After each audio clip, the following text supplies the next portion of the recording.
அனைவருக்கும் வணக்கம். இந்த வீடியோவில் 8ஆம் வகுப்பு தமிழ் அரையாண்டு தேர்வு சென்ற ஆண்டு, அதாவது 2023ஆம் ஆண்டுக்கான வினாத்தாள் மற்றும் அதற்குண்டான விடை குறிப்புகள் பார்க்க போகிறோம். முதல்ல 10 தேர்ந்தெடுத்து எழுதுக கொடுத்துருக்காங்க. அடுத்ததாக கோட்டிடங்கள் 5 கோட்டிடங்கள் 5 பொறுத்துக. அடுத்ததாக மனப்பாட பகுதி அடிப்படையில் நம்ம எழுதுக கொடுத்துருக்காங்க. அடுத்து திருக்குறள் கொடுத்துருக்காங்க. அடுத்து 5 வினாக்களுக்கு விடையளிக்க அப்படின்னு சொல்லிட்டு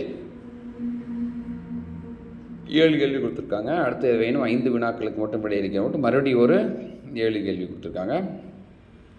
மறுபடியும் ஒரு 5 வினாக்களுக்கு விடையளிக்க அதே 7 கேள்விகள் தான். அதாவது மனப்பாட பகுதி, இலக்கணம், பாடம். சரிங்களா? அடுத்து 5 வினாக்களுக்கு விடையளிக்க. இது ஒரு மதிப்பெண் கேள்வி மாதிரி ஈஸியாக இருக்கும். இது 10 மார்க் மிக எளிதாக வாங்கிடலாம்.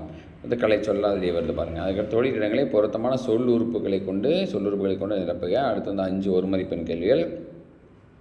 50வது கேள்வியில் அதற்கடுத்த 3x8 24 கட்டுரை, துணைப்பாட பகுதி.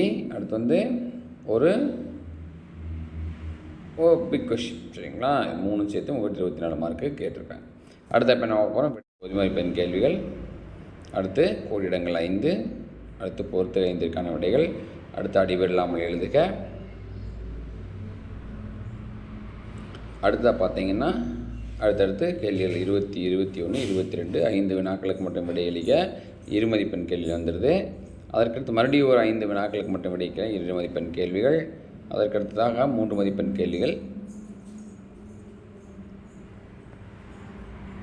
5 வினாக்கள் முடிந்தவுடன் மறுபடியும் ஒரு 5 வினாக்களுக்கு அதான் சரிங்களா. அந்த ஒரு மதிப்பெண் கேள்வி மாதிரி இருந்துச்சு இல்லைங்களா, ஈஸியான கேள்வி 10 மார்க் ஈஸியாக வாங்கலாம்னு சொன்னோம் இல்லையா, அந்த பகுதி வந்துருச்சு. அதுக்கடுத்து 5 ஒரு மதிப்பெண் கேள்விகள். அதுக்கடுத்து 3 கற்று. சரிங்களா? கட்டு நீங்கள் நோட் எழுதிப்பீங்கன்னு நினைக்கிறேன். அதை பார்த்து நீங்கள் என்ன பண்ணணும், அதை வெரிஃபை பண்ணிக்கலாம். இந்த கேள்வித்தாள் மிகவும் பயனுள்ளதாக இருக்கும். நீங்கள் திருப்பி ரிப்பீட் பண்ணி அதாவது ரிவிஷன் பண்ணுறதுக்காக இந்த கேள்வித்தாள் நீங்கள் பயன்படுத்திக்கலாம். இந்த கேள்வித்தாள் உங்களுக்கு பயனுள்ளதாக இருக்கும் அப்படின்னு நம்புகிறேன். இந்த கேள்வித்தாளை பயன்படுத்தி நல்ல மதிப்பெண் பெற வாழ்த்துக்கள். நன்றி.